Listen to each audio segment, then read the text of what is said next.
And how's things going there, man? What's happening in beautiful California? Right now, absolutely nothing. Just getting ready for a fight and whatnot.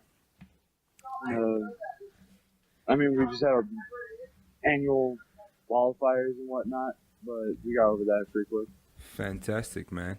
The last time we spoke was obviously you were getting ready for Andrew Funzel. Was your first appointment out here. Tough task to face the former champion Andrew Funzel. I just wanted to just briefly go through that fight with you and just kind of get your thoughts on that fight. We spoke. You said that the fight would go 5 rounds. It went 5 rounds. You lost on a split decision. Very tight fight. Just talk us through that. Did you agree with the decision firstly, and how did you see that fight? Again, when it comes to decisions, it's all in the judge's perspectives. I don't know how they sit, but I assume they sit around the ring, and from what they can see the fight going one way or another.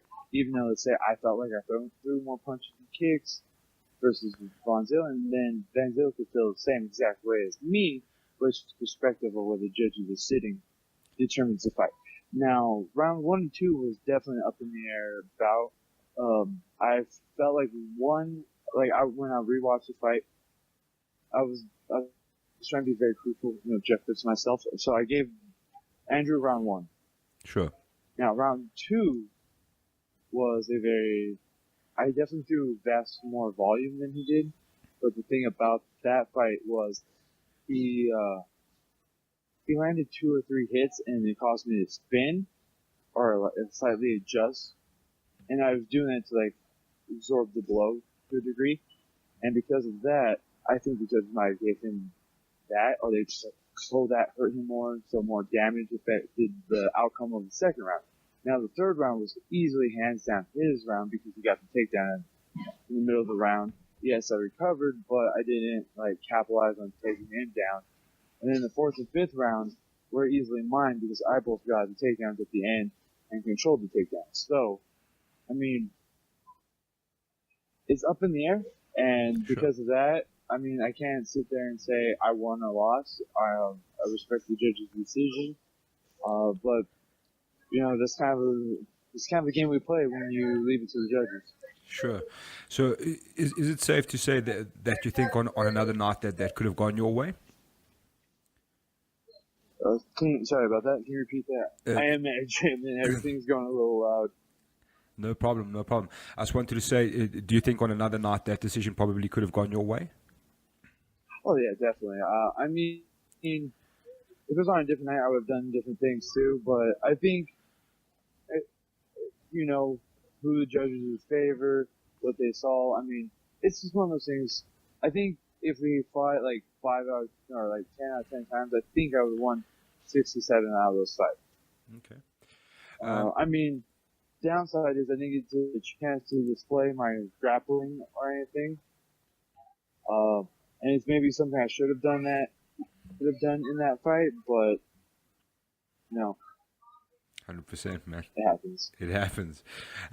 What I just wanted to ask you was, what was your whole experience coming to South Africa, dealing with the EFC and fighting in South Africa? Obviously, it's quite a tough task to come to a foreign land and have such a big scale fight. Just talk us through your whole experience. The experience was amazing. It's hard to sit there and pinpoint one experience over another. I really enjoyed, just being in the city of Johannesburg for the few days I was there. I spent a lot of time at one of your guys' malls, shopping, just looking at things. I thought it was really fun. And then when we went to Pretoria, freaking beautiful. Loved the hotel that we stayed in. And again, food I enjoyed. It was amazing. The casino that we fought, called Grand Casino. You fought EFC 66, so it was in Pretoria, Menlyn on Main was the first time, the Grand Casino inside. Yeah, that place was beautiful. 100%. The casino was awesome. I actually met Moyo there too. Nice. After the fight with Vanderaa, me and my coach ran up, and he was like, "Hey, I'm Elvis Royal. was like, he was like, hey, let's fight some of these someday soon. I'm like, all right, sure. And when they offered it, I'm like, it's fruition. It's already planned out before it was planned out. 100%. So it worked out nicely. Nice. And just a little while ago, you took another fight back home. Unfortunately, another loss for you. Just talk us through that fight. Was it a kind of case where you just wanted to get back in there and get fighting again? Oh, so that fight took on a week notice. Okay. So what happened was, I think me and Graham were in the talks to get me to fight Potts in April or May, and Potts' knee injury was, still affecting him. So I was like, okay, let's delay it. Sure. I'm like, I'd rather fight Potts when he's, good and ready. I'm not, Sure. and I knew that he had a bad knee injury, so I wasn't like, oh my gosh, I have to fight him now. It's just, I understood that he had a knee injury. So I was like, all right, let me find another fight. So I got on a card. They offered me a opponent. I'm like, yes, I will fight him. Don't worry about this fight. Sounds good. He pulls out. Then 3-4 weeks later, they're like, hey, we got you a fight this weekend. Or 2 weeks from now. I'm like, cool, I'll take it. They offer the guy me. He pulls out. And I'm just like, this is bull. And then 2 days later, I get offered another fight. They're like, hey, you want to fight our champion? It's 4 days notice. I'm like, got it. I'll take this fight. He pulls out. I'm like, are you kidding me? They offered me another guy from LSA. They're like, would you want to fight him? His opponent pulled out. I'm like, sure. They get back to me about an hour or two later. They're like, they don't know if they want to take that fight. I'm like, so that's a no. They're not taking this fight. They're like, yeah, he's not taking the fight. So I'm depressed. I'm drinking. I have depression. Not too heavily, but I was drinking. I was eating like crap. I wasn't physically in the right mindset. And out of nowhere, they called me up like, hey, do you want to fight him again? I was like, yeah, sure. These are my coaches. What's up, guys? What's up? What's happening? And that was lovely Sam. Yeah. Podcast. Sorry about that. No worries. African connection. What's This is happening? my boy Ricky. What's happening, Ricky? Sorry about that. These are my Muay Thai coaches. How's it going? Good morning, afternoon, guys. Whatever. Wish you many success, many blessings. Thank you. Same to you, brother. So thank you. In Africa? Yeah. Yeah, no. He's traveled all around. He's Awesome. actually he loves South Africa. He's been to Cape Town. Nice. He can't wait. He was hoping I would fight in Cape Town because Yeah. he's like, I'm coming my way. I'm coming with you. I'm just like, all right. Nice. Yeah. So No worries, man. what were we talking about? About your fight. You're having fights cancelled. And... Oh, okay, yeah. Those two coaches came with me to the fight, so the game plan was solid. 100%. But no, I had a long night when they told me they canceled the fight. I was Sure. drinking, I was eating like shit. I was depressed because in literally a week span, I had 4 fights fall out from me, and that devastated me. I'm like, so they called me up the next morning, like, yo, bro, he wants to fight. I'm like, crap. I'm like, all right, let's do it.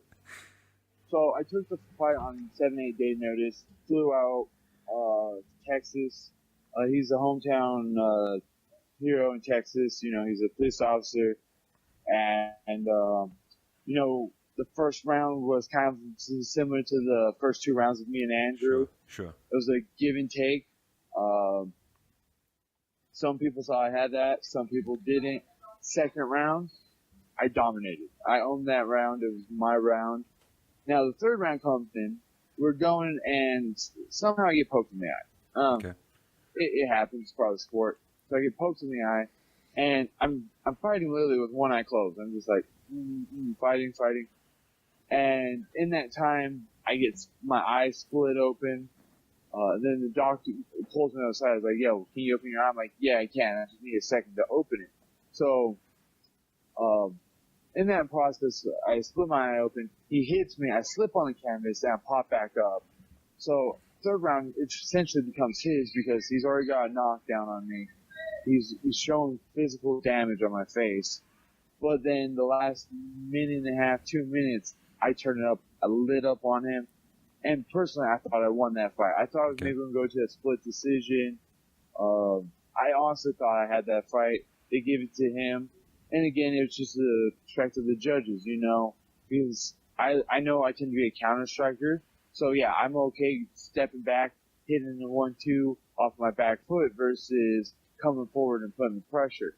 And some judges I know view that as, you know, walking away, avoiding the fight versus initiating the fight. Sure. So it was just one of those bad situations. I mean, again, it's kind of one of those things. If I had different judges, who knows? But at the end of the day, you know, I lost. It was a hard loss because right after that was they called for the UFC tryouts. Did that, and I became an alternate. But you know, the show's already done, so we'll find out the winners from there. Okay, cool. Was that for the Ultimate Fighter, the heavyweights? Yeah, the ultimate fighter for the heavyweights. Okay. Well, hopefully there's still time for that, man, and lucky for us in South Africa, we get to see you back here. Yeah. So you've obviously got a big opportunity ahead of you to get a win back in your win column. I want to ask you, did you watch the title fight with Andrew Funzel and champion Dolce? No, I did not get to watch it. I wanted to. I mean, I heard that was a split decision, but I heard it was more or less one-sided to Dolce. Yeah. I hope I'm saying the same right. Yeah. Spot on. I heard it was one-sided, a lot of his judo and stuff like that. Sure. So, I mean, I mean, if you're going to go against, a judo guy, you tend, I train with a Greco-Roman Olympian. So, I have that. I do have a friend that's a black belt in judo, so I have a few judo friends. So, if I was ever to fight Dolce, I would already have the guys that would know to prevent his throwing and keep it where I want to keep it. Yeah, 100%, man. Let's look forward at your next opponent. You mentioned Elvis Royal. You said you got to meet him. How much do you know about Elvis Royal as his fighting attributes, and what have you seen of him? I mean, it's well known he's a boxer. Sure. He's a boxing champion in South Africa. So I do know that at the end of the day, he's going to rely on his boxing no matter what he does. He could have been training, wrestling, jiu-jitsu for the last month, even 2-3 months. But at the end of the day, when he's tired, exhausted, he's going to rely on his boxing. And, it's not a bad base to have. It's not something, terribly bad to rely on, We start on our feet, you're going to use your hands. So, I mean, I totally think that's a good base for him to have. It makes him a scary opponent. He has the power. So, I mean, I can't sit there and be like, oh, I'm going to walk right through this in the stand-up department because I do have to worry about that jab and cross. The power of his hooks, too. So, I mean, I've seen a few videos of, the highlights that EFC's been posting. He just walks in, hits the dude, crumbles. So I do know that he has that power. Sure. And are you obviously taking into account you guys are strategizing a bit of a game plan dealing with his boxing? I mean, I think you're a brown belt in jiu-jitsu, am I correct? I mean, I'm a brown belt in jiu-jitsu. Yeah. I mean, I train with some bad mofos. I mean, as recently, our gym's had a change in jiu-jitsu coaches. Prior to him was Ricardo Ricardo Pancho. He's a Czech man, black belt. He taught me a lot. Who's given my own brown belt, so I have a lot of respect for him. But something happened business-wise between him and the gym, so he left. And who replaced him was Joe Daddy Stevenson and Tom Galicchio. Okay. And if you know anything about those two, the jiu-jitsu's world class. They're both world-class grapplers in MMA. I love to call Tom with a lot of affection a toothless backpack. Yeah. And then we got Joe, who's, guillotine is known worldwide. So, I mean, I've been training with these guys, so, I mean, that lets you know. But, I mean, I'm a big Muay Thai person. I love Muay Thai. It's something I would do if I had, if MMA wasn't around or was like non-existent sport, I would be doing Muay Thai, I'm a big fan. I have a lot of heroes like Rico Verhoeven, Peter Ertz. I mean, I'm a big fan. I watch them. I've been lucky enough to actually do a sparring match with Rico Verhoeven. So, nice. I mean, Muay Thai is definitely a passion. And because of that, I have more arsenals in my tool than just boxing. Sure. I can stand, punch, and kick. I also can go to the ground and submit people. And to top this off, I come from a wrestling school. I mean, Dan Henderson, he's well known for his wrestling. Sure. He's a phenomenal wrestler. He's been, teaching me how to do his things and stuff like that. And some of his stuff works for me. Some of his stuff, I'm just like, you gotta try something else. But, I mean, I have an overall well-rounded game for the sport. 100%. And so, Moyo's boxing is just one-sided and one-dimensional. So, hopefully with all of the arsenal I bring, will be enough to beat him. Absolutely, man. And Jared, what I want to ask is, how important is it to get a win back in your name? To get you've obviously had two losses on the trot, one split decision, one unanimous decision. Both you felt you could have won. How important is it for you to get a win in this fight? Okay. It's very important to win this fight. I'm tired of losing. I'm tired of just, losing from judges' opinions.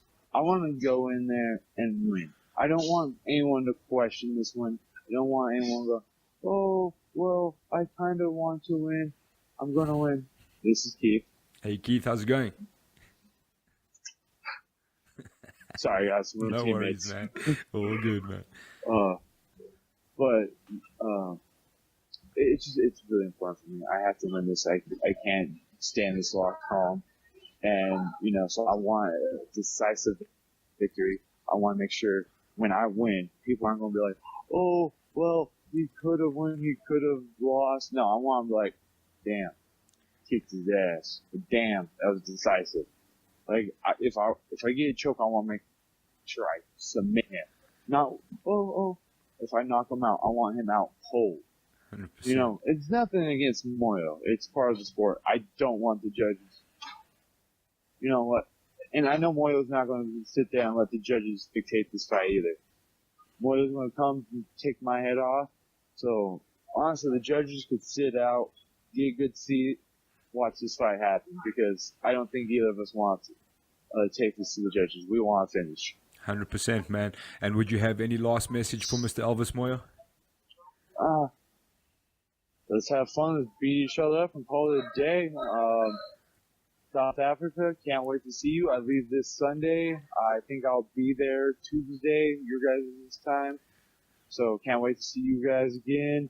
I want to thank my family, my teammates, my sponsors. That's Perfect Tan. That's a Jamaica tanning company out here. And then I got Extreme Nutrition out in South Africa and Fight Lab. Thank you guys for helping me, and thank you for having me on the podcast again. Thank Always you, good talking to you. 100%, brother. Thank you very much for your time, bro. We can't wait to see you. All the best for the last bit of your training and safe travels. I know it's a long flight. Hope it all goes well, and we'll see you in Sun City, brother. Well, likewise, brother. Thank you, man. Cheers, brother. Bye-bye. Bye. Ciao.